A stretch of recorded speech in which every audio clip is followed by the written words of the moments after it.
What is Airbnb and how does it work?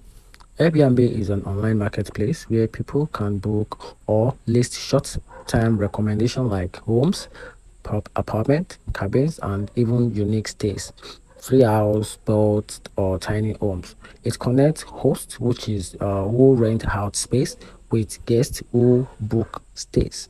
Unlike hotels, Airbnb often provide a more personal home-like experience, sometimes at a lower cost.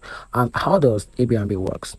So for traveler booking a stay, so go to airbnb.com or use the app, sign in with an email, or probably can use Google or Apple, or can even use your Facebook account.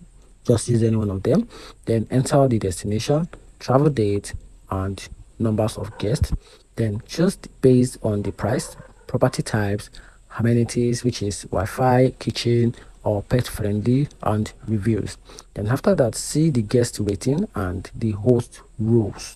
Then after that, use the credit/debit card or PayPal, or we can even use Google Pay. And some listing allows instant booking while others requires host approval. Then host provide check-in instruction via the Airbnb app. And here's a tip, a tip that you need to notice. Always message the host before booking if you have a special request, and that is the overall tips about Airbnb, and that's it.